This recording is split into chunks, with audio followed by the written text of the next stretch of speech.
no que é um programa de formação de consultores organizacionais. Um dos pontos é por que as empresas, por que as companhias utilizam a figura do consultor organizacional. Então, primeiro, porque o consultor é sabido que ele é detentor do conhecimento e de técnicas específicas para aquela finalidade corporativa. Depois, como um supridor de auxílio profissional temporário. A grande vantagem do consultor organizacional é a imparcialidade que ele imprime dentro das suas relações. Quando um cliente nos chama e nos dá um briefing sobre qual é a peculiaridade da empresa, da companhia, que ele acha necessário uma mudança, a melhoria, e nos chama enquanto consultores, é fantástico ter essa percepção por parte do diretor, mas é fundamental que nós, consultores, façamos um diagnóstico nosso, da nossa consultoria, da nossa atividade. Por quê? Porque a visão que nós encontraremos nesse diagnóstico é uma visão imparcial, não é? Exatamente, é uma visão imparcial. E isso é que faz toda a diferença e toda a valia para a nossa atividade. Bom, um outro item é como um observador imparcial. Eu olho a cena sem nenhuma tendência. Eu percebo o comportamento sem nenhum preconceito, sem nenhum rótulo. Eu percebo a cena, eu percebo como as pessoas estão se comportando, as suas atitudes, frente à imparcialidade.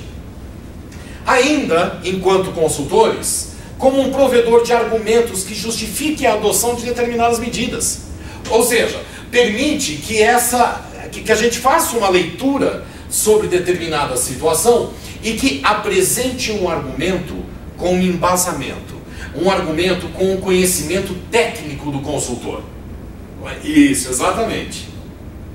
Bom, então eu vou pedir que vocês agora, mudando um pouco aqui da tela, que vocês observem aqui no quadro, e eu quero iniciar apresentando rapidamente para vocês qual é a evolução do mercado de consultoria dentro do país. Muito bem, a consultoria, ela toma um formato no mundo empresarial de uma forma um pouco mais consistente a partir dos anos 70.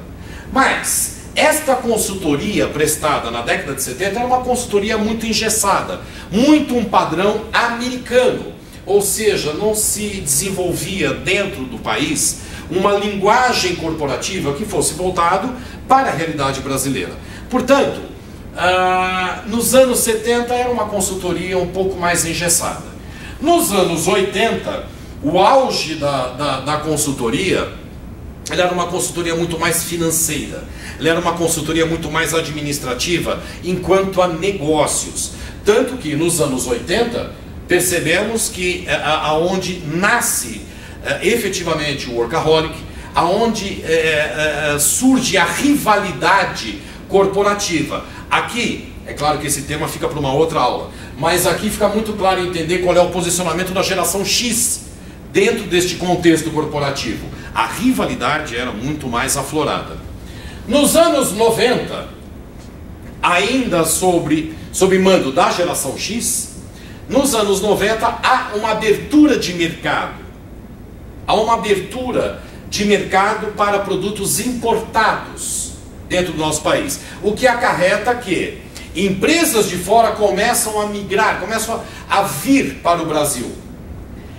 Com isso, nós, consultores, tivemos que desenvolver uma facilidade de comunicação para poder trabalhar com uma empresa estrangeira dentro da nossa realidade. Dois fatores foram fundamentais para o desenvolvimento das consultorias no país. O primeiro, como já disse, a abertura de mercado para produtos importados.